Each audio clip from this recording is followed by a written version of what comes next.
What in the world? They're all still asleep? When billionaire Adrian Cole became the single father of mischievous 6-year-old twins, Leo and Lila, he thought money could solve everything, including childcare. But every nanny he hired quit within weeks, fleeing the mansion with complaints about the children's wild pranks, non-stop arguments, and icy distrust of anyone new. Adrian, buried under the pressure of running his tech empire, felt helpless as his home slowly turned into a battlefield of broken vases, scribbled walls, and slammed doors. The twins were not evil, just hurting, confused, and abandoned after their mother died, but no one stayed long enough to see that side of them. Adrian raised salaries, added bonuses, even offered private suites to new nannies, yet nothing worked. Every morning he arrived at the office worried, wondering who would resign next and how much longer his children could go without the affection they desperately needed but refused to show. 2. One Monday morning, after yet another nanny quit overnight, Adrian stood in the kitchen with his head in his hands, overwhelmed. That was when Rosa, the quiet new maid hired only 2 weeks earlier, stepped forward shyly with a tray of breakfast the children had already rejected. She saw his exhaustion and gently asked if she could try speaking to the twins. Adrian laughed weakly, warning her that no one had ever made it past 1 hour without being screamed at or locked out of their bedroom. But Rosa wasn't intimidated. She had raised 4 younger siblings, survived storms far harsher than tantrums, and believed every child had a soft core hidden under fear.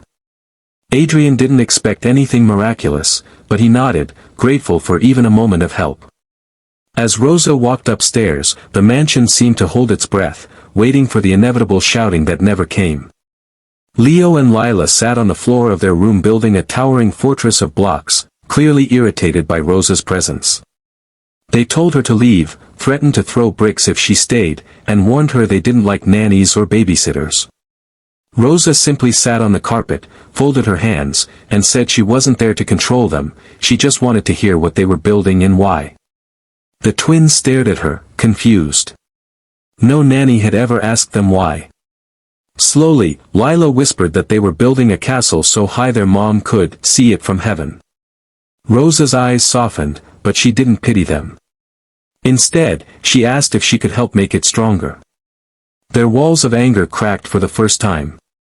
Leo handed her a block. In that quiet exchange, something shifted, something small yet powerful, as if a locked door inside their little hearts had opened just a little. 4. From that moment, the twins tested her in every possible way, spilling juice on the carpet, switching the salt and sugar jars, hiding her mop, but Rosa responded not with frustration but with calm curiosity. Each time they misbehaved, she asked what feeling they were trying to show. Slowly, they confessed things no one had ever bothered to ask, that they feared every adult would leave, that their dad was always too busy, that they didn't know how to stop feeling angry.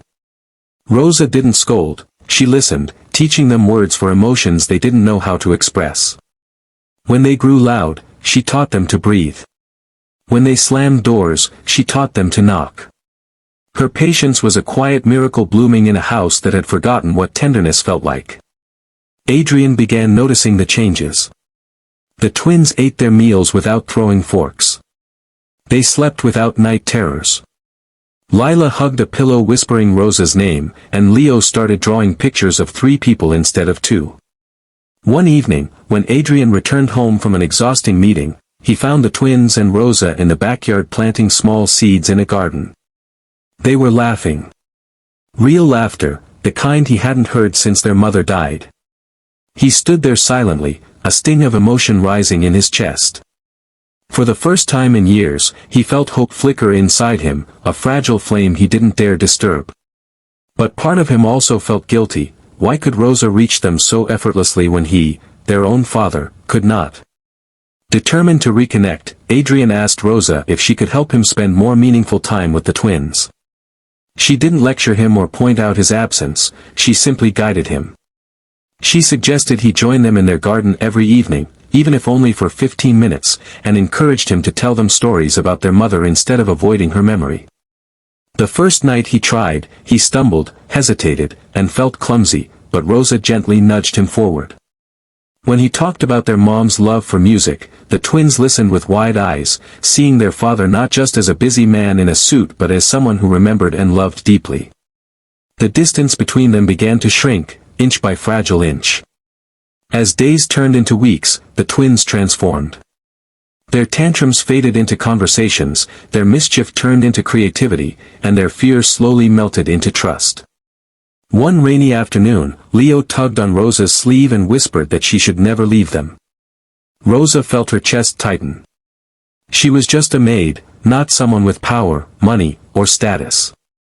But to these children, she was something far greater, safety. She promised she wasn't going anywhere, and the twins hugged her with a fierce, desperate love that nearly brought her to tears. Adrian watched from the hall, realizing he owed Rosa far more than a paycheck. She had restored what grief had stolen from his children. 8. One night, after the twins were tucked into bed with their favorite bedtime story, Rosa found Adrian sitting alone in the dimly lit dining room. He thanked her, not politely, but with raw sincerity, for giving his children a chance to feel alive again. He admitted that all his wealth had failed to buy what she carried effortlessly, warmth. Rosa told him that children didn't need a perfect father, they just needed a present one. Her words struck him harder than any business negotiation ever had. For the first time, Adrian looked at Rosa not just as an employee but as someone whose presence had become essential to the heartbeat of his home. Rumors spread among the mansion staff about how the impossible twins had finally changed, and everyone knew Rosa was the reason. But Rosa didn't bask in praise. She simply kept doing what she always had, showing up, listening, loving quietly. The twins began introducing her to guests as family, and they drew pictures of her holding their hands. Even Adrian started relying on her for emotional guidance, realizing she saw truths he overlooked.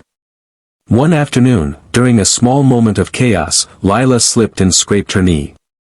Instead of panicking or screaming, she whispered, "I want Rosa," proving just how deeply the bond had woven itself into the fabric of their lives.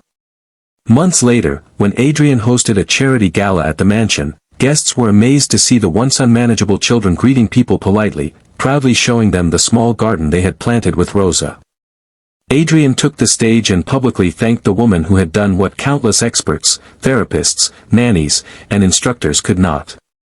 Rosa tried to hide behind the curtains, embarrassed by the attention, but the twins ran to her, pulling her into the spotlight.